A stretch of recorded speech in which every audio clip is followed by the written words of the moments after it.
Welcome to Capitol View, our weekly look at the happenings inside and outside the Illinois State Capitol. I'm Jennifer Fuller. Our guests this week are Jason Piscia, the director of the Public Affairs Reporting Program at the University of Illinois Springfield, and Kent Redfield, emeritus political science professor, also at UIS. Gentlemen, thanks so much for joining us. Good to be here. Glad to be here. Let's start with, one of the big announcements from this week. Governor J.B. Pritzker joined Chicago city leaders and other state leaders to announce the formal sale of the James R. Thompson Center in the city of Chicago. This building is a landmark in what's known as the Loop, and a lot of people have been talking about the fact that it's kind of an albatross for the state over the last several years. It's in need of a lot of repair and was costing the state more than it needed to. Jason, who is this a win for in terms of the sale? Yeah, this is an issue that has, getting the Thompson Center off the state's books has been something that, even Rod Blagojevich talked about, one of the first governors to talk about it, and every governor since has sort of made it his goal to divest itself of the Thompson Center. J.B. Pritzker finally got the deal done on his watch. Google is going to move into that building eventually. It's sort of an interesting deal to get this historic building off the state's investment rolls. It's the Thompson Center. If you've ever been to downtown Chicago, very interesting building, interesting design, sort of groundbreaking for its time. It's shown its age, however. It's hard to heat and it's hard to cool. And there's a lot of maintenance issues that have been deferred over the years. And just by the design of the building, it's been harder to take care of than in a regular building. But Google has decided to move in this interesting land deal. The state will get $30 million in cash. And in addition, the state will get title to another office building about 2 or 3 blocks away from the Thompson Center and the former BMO Bank headquarters. And the state will move some of its offices in there. But yeah, I think this is a win for the state, at least how the initial numbers sound. Governor Pritzker this week was talking about how estimating it'll save the state nearly $1 billion over 30 years by consolidating office space and cutting down on operating costs. We'll see. Those are always pie in the sky estimates at this point, but we'll see how that plays out over time. But this is also a big win for the city of Chicago as well. Getting a big name like Google into downtown is a big plus. Getting these well-known names, strong in the tech industry. This is a good holding for the city of Chicago to have these tech workers right in the heart of downtown. Kent, Jason gets to an interesting point. While the seat of government in Illinois is in Springfield, there are quite a few jobs, state jobs, in the city of Chicago. Quite a lot of business goes on there. And then you talk about bringing in these tech sector jobs as well. Is this a win overall for the state in terms of moving out of this dilapidated building? Oh, most definitely. And I mean, it is, there's been a trend certainly since the early days of the Blagojevich to move jobs out of Springfield and into Chicago, into the suburbs. If this means that we're not going to transfer jobs from Chicago to Springfield, then it certainly isn't a win for the city of Springfield. It has its own issues in terms of downtown redevelopment. But in the bigger picture, it's, economically it makes sense. It's a pretty dysfunctional building in terms of what it was purposed for, which was, office space in terms of housing, state government, which is a large scale bureaucracy. And so this makes sense for Google. Certainly, you're getting a prime location in downtown Chicago. If you were just to go out and start pricing real estate, obviously they're getting a good deal. And so, and it helps, as Jason said, with trying to, burnish Chicago's reputation as being, tech, finance, that kind of economy in terms of northeastern Illinois. And so, and then just in terms of the checklist sort of thing is it's the season where you might be putting together a list of things that you wanted to tout on a campaign commercial or a direct mail piece, and finally selling the Thompson Center while not at the top of the list. It's one more bullet point you can put on there. So I think generally all of the stakeholders are pretty happy. Certainly not all sunshine and roses when it comes to party politics and things happening even in the city of Chicago. We saw this week as leaders from the city of Chicago and the state of Illinois, the Democratic Party, got together to pitch the city of Chicago for the next Democratic National Convention. There were a lot of questions about leadership. Who will be the Democratic Party of Illinois' leader going forward? And it still remains to be seen. As I understand it, a vote is coming this weekend, and we might have some clarity there. But Jason, what's happening with Illinois Democrats? And do you think they'll finally coalesce around one leader?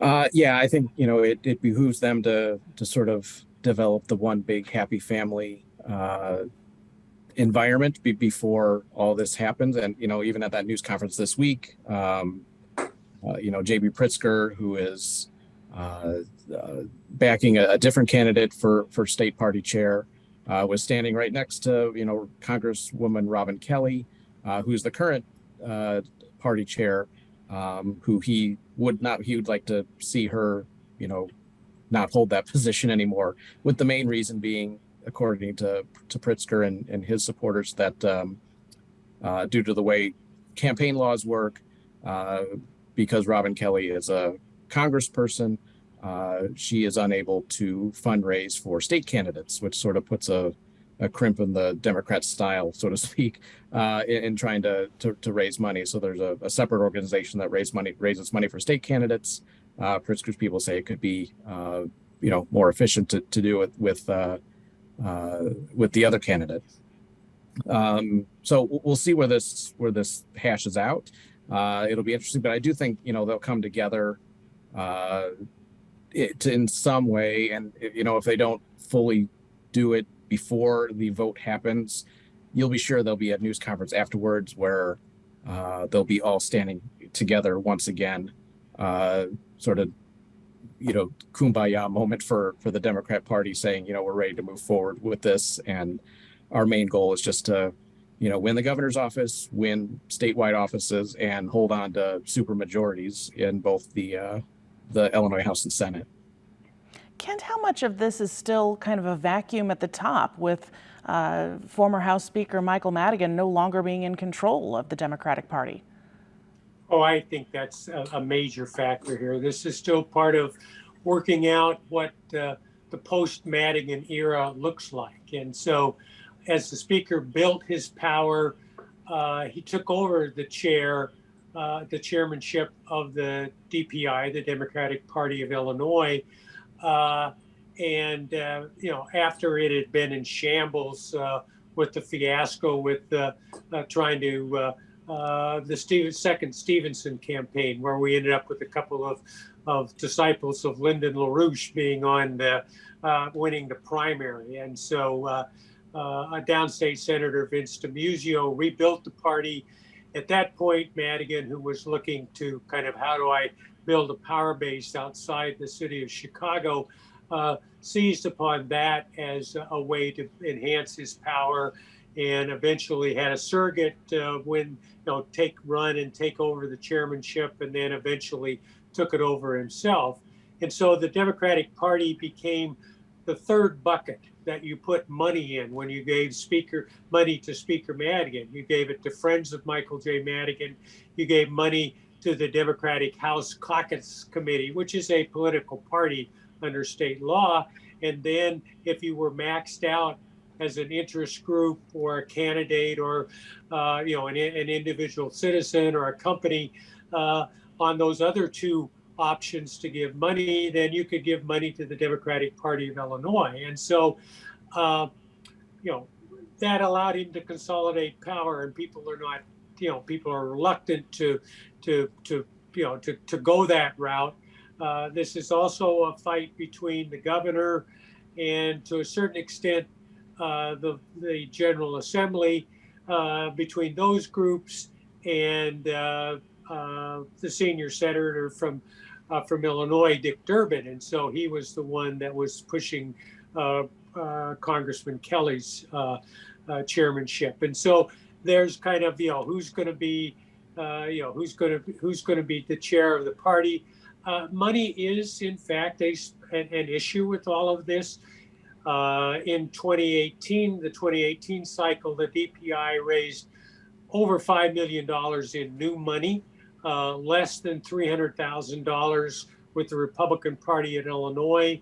During the 20 cycle, when Madigan's power was slipping away, they still raised $3.7 million in new money. Currently, both the DPI and the Illinois Republican Party have only raised, $400,000 in new money. Most of the money that goes through these committees are passed through. They're big transfers of money from, the caucus committees or the individual legislative leaders, or the governor has given $1.5 million to the Democratic Party of Illinois.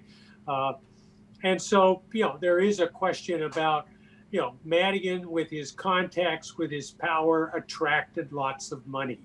And so, you want somebody who is raising money at the state level to have those kind of contacts and experience and be the familiar person that you're giving money to, that you have confidence in.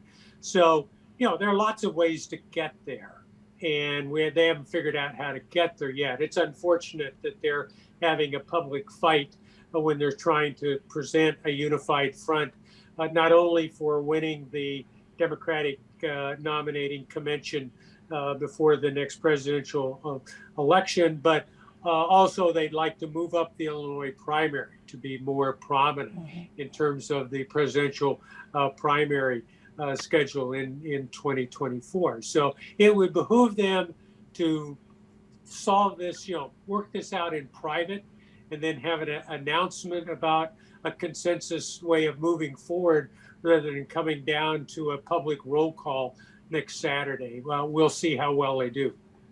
Certainly. And the Democrats are not the only ones with some issues within their party as they head into the November election. We saw this week that the Illinois Freedom Caucus, which is made up of several lawmakers who have for the most part been supporters of former President Donald Trump, calling for the censure of Representative Adam Kinzinger, who of course is on the House January 6th investigating committee. Still at the same time, when asked, Senator Darren Bailey, the GOP nominee for governor in Illinois, sidestepped the issue and said this is a federal issue. I'm not going to comment on that. And then also saying that he supported President Trump. Where does this end with the Republicans, Jason? Is this something that they can come together on, or do you see Senator Bailey making a more definitive statement? Yeah, it's interesting, when we talk about the Freedom Caucus, also known as the Eastern Bloc of Republican state legislators who are sort of known for their far right positions on things. This is the same group that made the sort of ceremonial suggestion that Chicago should be excised from Illinois and made into a 51st state. They'll tell you that wasn't really a serious proposal, but more of a something to get the people's in Illinois' attention that Chicago needs to be a part of Illinois and sort of represent what all of Illinois does. But back to the Republicans, this group has sort of, as you mentioned, gone on against the congressman for his role on the January 6th committee. It's not the first time Adam Kinzinger would be censured. It's happened in an individual county up in northern Illinois. So in some ways, this is just sort of, in some ways, beating a dead horse. He's already, Kinzinger's already announced that he's not going to run for re-election, so he's done. This is sort of his swan song, his role on the January 6th commission. But it is interesting, Bailey has been right along with the Eastern Bloc on all the other things they've done. But I see this as a way of Bailey perhaps uh, in his own way, sort of moderating his views a little bit, realizing that he's going to need some support of more moderate Republicans in order to have any sort of a chance against J.B. Pritzker in November. The numbers are still not in Bailey's favor in terms of polling numbers or financial numbers at this point. But I do see this as a way of Bailey to, not really jump into the fray of this bashing of Kinzinger in hopes that he can get more Republicans on his side. Kent, typically those Republicans that he would need to be courting are in the suburbs of Chicago, and we've seen those suburbs run a little bit more Democratic in terms of vote totals over the last several years. How important is it for him to moderate and to court those voters who perhaps don't always vote with one particular party or another? No, I think it's vitally important, and the Senator Bailey is trying to control the message. He was at a press conference, wanted to talk about the problems within the Illinois Department of Family Services, Child and Family Services, DCFS, and instead reporters wanted to talk about the moves to censure Congressman Kinzinger. And so you can try to control the message, but as another candidate, Richard Irwin, found out, sometimes it's very difficult for a candidate to control the message. And if people want to talk about extremism and you want to talk about policy, sometimes the extremism and the party fights, seem to make better stories than the policy stories. And so, yeah, absolutely. I mean, he needs moderates and independents. Kinzinger plays very well with moderate and independent voters, and so he doesn't want to talk about this issue.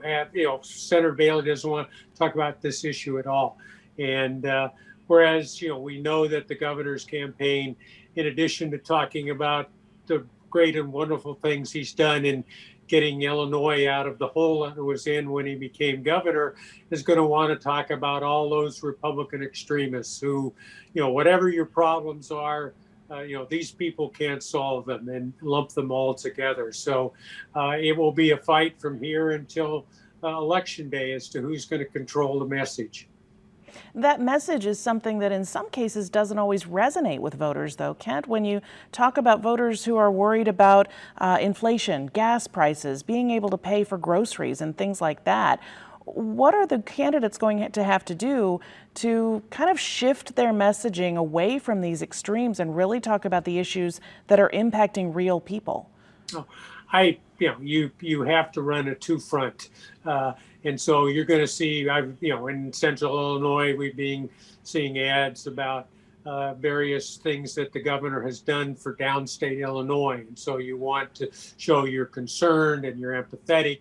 At the same time, either the governor or some independent expenditure committee or, federal dark money committee is going to be talking about abortion and talking about same-sex marriage and talking about contraception and how these extremists are out to take away all of your rights, and you really can't trust these people to run government. And so you want to say, here's the experienced leader that is dealing with the problems, and then your option is to either stick with the person that and trust, or to take a gamble on all of these people who seem to be very extreme, and you can't trust them. So Darren Bailey's going to run the mirror opposite campaign, and so and both Governor Pritzker will have a lot more money, but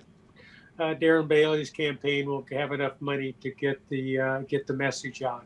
So it will be an interesting contest again to see who can kind of frame it in a way that advantages their campaign.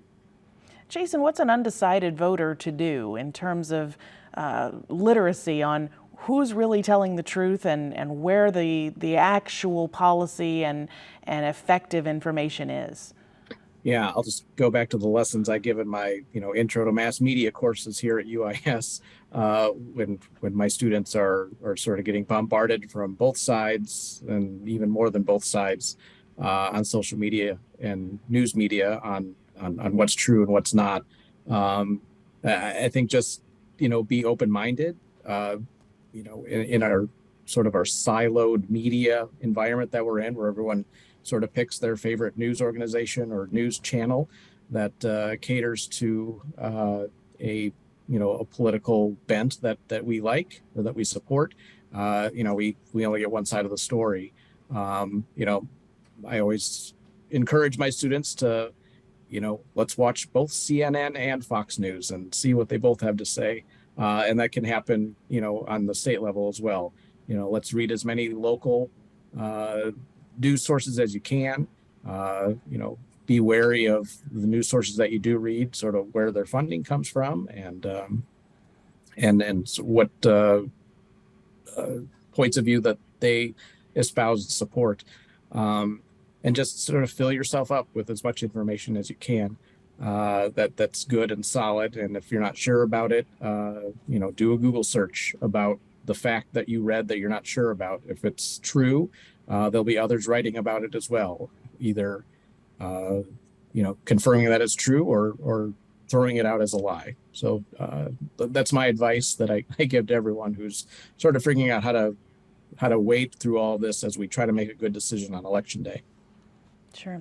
We spend a lot of time each week right now talking about campaign finance and elections and what's coming before the November election. But we also see this week that House Speaker Emanuel Chris Welch created some committees, some advisory committees that appears to be setting the chamber's agenda for next session. We're talking about things like reproductive health, firearms safety and reform, mental health, and social media with a focus on extremism online.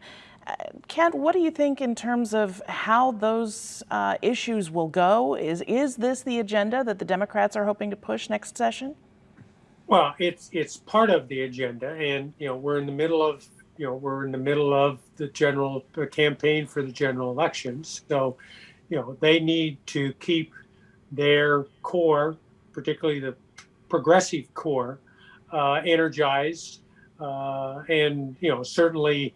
We've seen in terms of abortion and same-sex marriage, contraception. There are things out there to keep them energized. But you're not going to do anything with these groups between now and Election Day. This is the setup for this how we're going to focus once we get back into office. And so yeah, that's going to be part of the agenda. It's important to give that message to the progressives that these are the things we're going to deal with.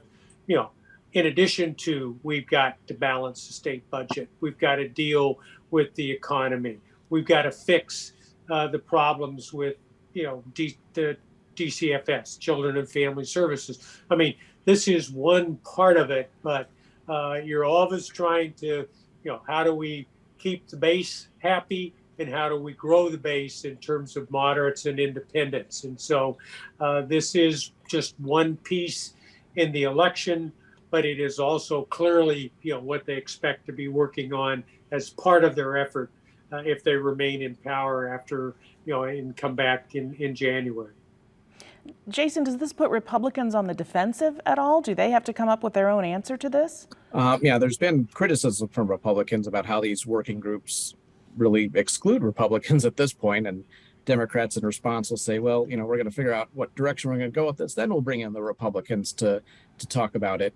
And this past week when these groups were announced, Tim Butler, a state representative from Springfield, was among those saying, these are hot button issues, and yes, we should probably do something about them, but really, as we talked about earlier in this show, voters are interested in those kitchen table issues. What are we going to do about inflation, our high tax burden, the property tax reform that's been elusive for so long in Illinois? What are we doing about those issues? So I think, it's interesting about the timing of all this as well. There was some talk of trying to get a special session put together this summer or even before the election to try to have some of these working groups come up with some legislation they can slam through and look good to voters as they lead into the November election. We're not hearing any exact dates at this point on when a special session may happen. So absent that, the next time the legislature is scheduled to be in town is for the fall veto session, the first week of which occurs the week after the November election.